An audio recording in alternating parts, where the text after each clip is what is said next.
श्री सद्गुरु देवाय नमः। भाइयों बहनों, राधा नाम कोई साधारण शब्द नहीं है। वह स्वयं साक्षात प्रेम स्वरूप परम शक्ति का प्रतिनिधित्व करता है। यह नाम उस प्रेम की अभिव्यक्ति है जो ईश्वर को बिना किसी शर्त के चाहने वाला होता है। जो भी व्यक्ति निष्काम भाव से राधा नाम का जप करता है, उसके हृदय में धीरे धीरे कुछ भी पाने की इच्छा समाप्त हो जाती है।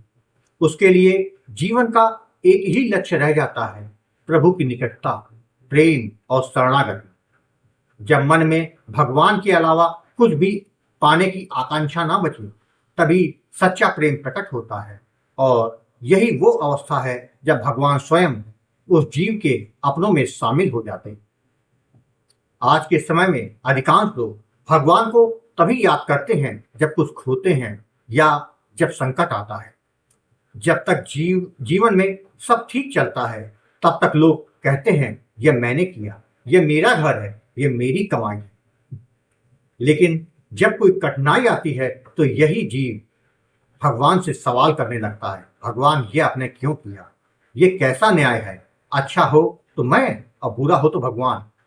असल में सुख दुख भगवान की सजा या इनाम नहीं है। ये हमारे पूर्व जन्मों के पाप पुण्य का फल है, जिसे प्रारब्ध कहते हैं। प्रारब्ध ही इस जीवन में हमारे सामने परिस्थितियां लेके आता है। कोई अमीर, कोई गरीब, कोई स्वस्थ और कोई निरोगी। इसलिए जब दुख आता है तो भगवान को दोष देने की बजाय उनकी शरण में जाना ही सच्चा मार्ग है। कई लोग भगवान की शरण में तब जाते हैं जब संकट आता है, और जैसे ही समस्या सुलझ गई फिर से उसी पुराने जीवन में लौट जाते हैं। यह भक्ति नहीं, व्यापार है। सच्चा भक्त वह है जो बिना किसी स्वार्थ के केवल प्रेमवश नाम जप करता है। उसका जीवन भगवान को अर्पित हो जाता है।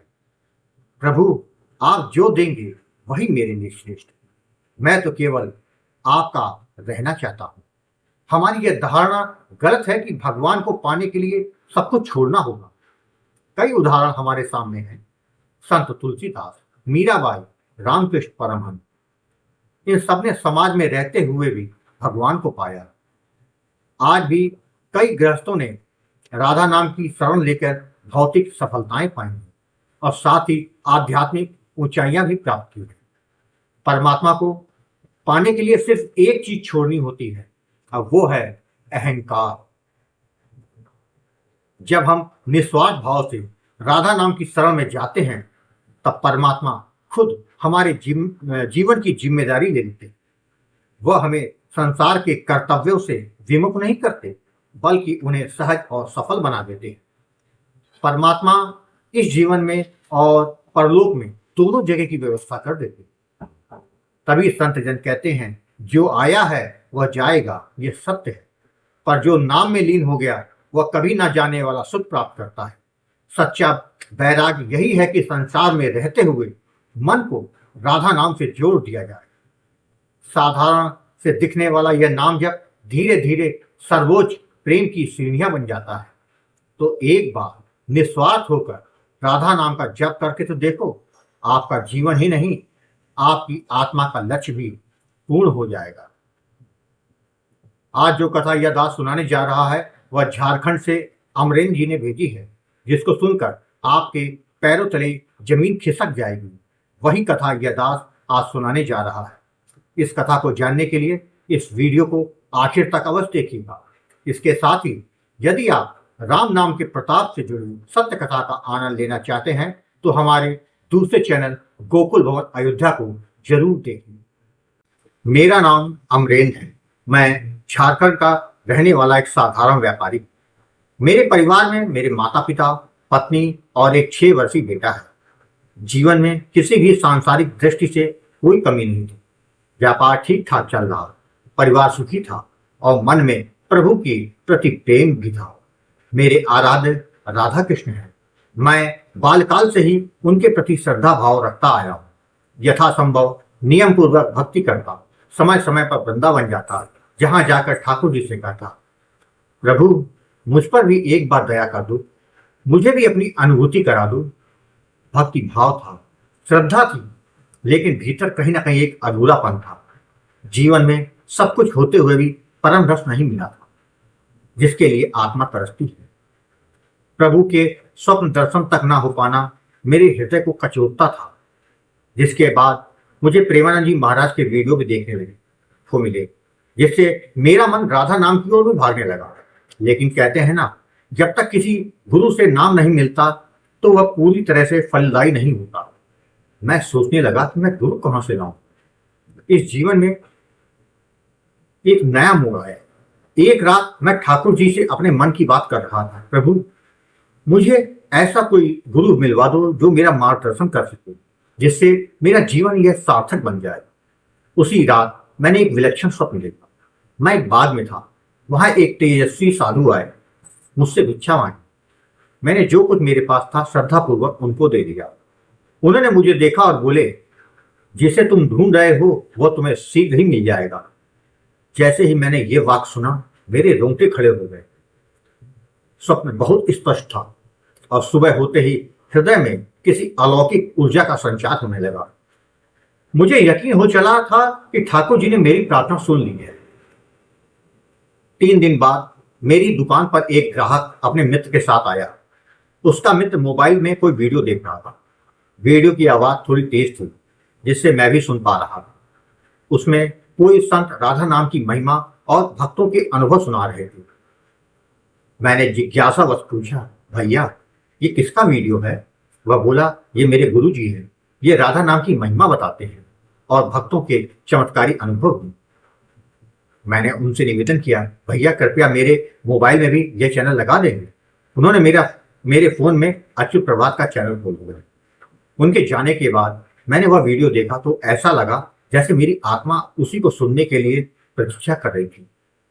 मैं घर जाकर चैनल के अन्य वीडियो भी देखने लगा।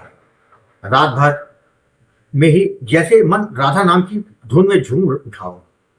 अगले ही दिन मैंने गुरुजी आपको कॉल किया। जब आपने फोन उठाया तो मैंने अपनी सारी व्यथा आपको सुनाई। आपकी वाणी में एक ऐसी करुणा और शक्ति थी जैसे वर्षों से खोया हुआ कोई आदमी मिल गया। आपने राधा नाम के प्रताप, साधना की मर्यादा और नाम जप की सावधानी के बारे में समझाया। पहले ही बातचीत में मुझे यह अनुभव हुआ कि मैं सही मार्ग पर आ गया। गुरुजी, आपने मुझे फिर राधा नाम का दान दिया और कहा, नाम जप में सावधानी रखना, इसे व्यर्थ मत होने देना। ये वही राधा नाम है जो तुम्हें राधा रानी की अनुभूति कराएगा। उस दिन से मैंने नाम जप आरंभ किया। जैसे जैसे दिन बीतते गए वैसे वैसे नाम जप का प्रभाव मेरे मन, विचार और व्यवहार में दिखने लगा। केवल 2 माह में ही मेरे भीतर एक स्थिर शांति उतरने लगी। मन पहले जो अस्थिरता रहती थी वह धीरे धीरे विलीन होने लगी। जीवन वैसा ही था, व्यापार वैसा ही था, दिनचर्या वैसी ही थी, लेकिन भीतर कुछ और ही घट रहा था। गुरुजी, आपसे संपर्क बना रहता था। कभी कभी मेरी नादानी पर आप मुझे डांट भी देते थे, लेकिन मैं जानता था यह डांट भी प्रेम है। जैसे माता अपने बच्चे को झिड़कती है उसके भले के लिए, वैसे ही गुरुजी मेरे कल्याण के लिए यह करते हैं। 4 माह के भीतर ही मुझे वह वरदान मिला जिसकी मैंने वर्षों से कामना की, राधा रानी के दर्शन। जी हाँ, एक रात स्वप्न में मन एक अद्भुत आलोक में लीन हो गया। मेरे समक्ष राधा रानी प्रकट हुई। अलौकिक सौंदर्य, ममतामयी दृष्टि और दिव्य आभा, और मुझे कान्हा जी के भी दर्शन होने लगे। धीरे धीरे यह सिलसिला चल निकला। कभी राधा कृष्ण दोनों के दर्शन हुए, कभी अन्य संत और देवी देवताओं के दर्शन हुए। मेरे जीवन का हर क्षण अब एक नए रस से भर गया था। इन अनुभवों के बीच एक ऐसा चमत्कार भी घटित हुआ जिसे मैं कभी भूल नहीं सकता। मेरे एक मित्र हैं जिनके 2 बेटे मेरे बेटे के स्कूल में ही पढ़ते हैं। अक्सर वो मेरे बेटे को भी बाइक से स्कूल छोड़ देते थे और वापसी में मैं अपने बच्चे और उनके बच्चों को लेकर आ जाता था। एक दिन सुबह वह मेरे बेटे को लेने आए। जब मेरा बेटा बाइक में बैठने वाला था, पता नहीं मुझे बहुत सी बेचैनी होने लगी, जैसे अंदर कोई कह रहा हो, बच्चे को इसके साथ मत भेजो। बेटा जब बाइक में बैठ गया तो मुझसे रहा नहीं गया, तो मैंने अपने दोस्त से कहा, तुम जाओ, मैं अपने बेटे को स्कूल छोड़ आऊंगा, उस तरफ मुझे काम भी। मैंने बेटे को उतार दिया। मेरी पत्नी ने पूछा भी, तो मैंने कहा आज मैं छोड़ने जाऊंगा। मैंने फिर अपनी कार निकाली और बेटे को स्कूल छोड़ आया। कुछ समय बाद खबर मिली कि मेरे मित्र की बाइक स्कूल जाते वक्त रास्ते में फिसल गई थी। उनके दोनों बच्चे गंभीर रूप से घायल हो गए और उन्हें अस्पताल में भर्ती कराया गया। मित्र के सर पर भी गहरी चोट आई है। यह सुनते ही मेरी रूह कांप गई। मैं समझ गया कि उस दिन राधा रानी ने ही मेरे बेटे की रक्षा की थी। गुरुजी, जब आपको बताया तो आपने कहा था, जब तुम्हारा भाव और विश्वास भगवान उनके पावन नाम पर दृढ़ होता है तो भगवान हर प्रकार से रक्षा करते हैं। इन सभी घटनाओं ने मेरे जीवन को पूरी तरह से बदल दिया। अब मैं हर क्षण प्रभु की उपस्थिति को अपने जीवन में अनुभव करता हूँ। व्यापार में समृद्धि बनी हुई है, लेकिन अब उसका उद्देश्य केवल धन नहीं बल्कि सेवा और साधना है। गुरुजी, आपसे निरंतर संपर्क बना रहता है। आपके वचनों से मुझे जीवन जीने की दिशा मिलती है। मैं समझता हूँ एक सच्चा गुरु न केवल नाम देता है बल्कि अपने शिष्य की आत्मा को प्रभु से जोड़ता है। मैं जानता हूं मेरे अंदर कोई विशेष सामर्थ्य नहीं है, फिर भी जो कुछ मेरी सामर्थ्य में है मैं हर माह आश्रम की सेवा के निमित्त अर्पण करता रहूंगा। गुरुजी, मैं आपको कोटि कोटि प्रणाम करता हूं और यह विनती करता हूं, बस आप हम सभी पर ऐसे ही अपनी कृपा दृष्टि बनाए रखिएगा। मैं एक बात कहना चाहता हूं कि मेरा जीवन वास्तव में राधा रानी की कृपा का प्रत्यक्ष प्रमाण है। जो राधा नाम मैंने गुरु जी से पाया, उसी ने मेरे जीवन की दिशा दी, दर्शन कराए, संकटों से बचाया और आत्मा को प्रभु की ओर खींचा। मैं ये समझ गया हूं कि यदि भाव सच्चा हो तो राधा रानी एक साधारण व्यक्ति को भी अपनी प्रेम की छाया में ले लेती है। राधे राधे। भाइयों बहनों, आपने देखा, जब आप भाव और विश्वास के साथ निरंतर नाम जप करते हैं तो राधा रानी कभी आपको निराश नहीं करती। कलयुग में नाम से बड़ा कोई नहीं है। जिसने नाम महाराज जी की शरणागति कर ली उसका कल्याण होकर रहेगा। थोड़ा समय जरूर लग सकता है किंतु होगा, यह अटल सत्य है। आपको यदि यह कथा पसंद आई हो तो कमेंट में राधे राधे लिखना मत भूलिएगा। यदि आपके पास भी राधा नाम की महिमा, बांके बिहारी जी की कृपा और वृंदावन से जुड़ी कोई सत्य कथा हो तो उसको मेरे व्हाट्सएप या ईमेल पर भेज सकते हैं, जिस पर वीडियो बनाकर अपने चैनल में अवश्य दिखाऊंगा।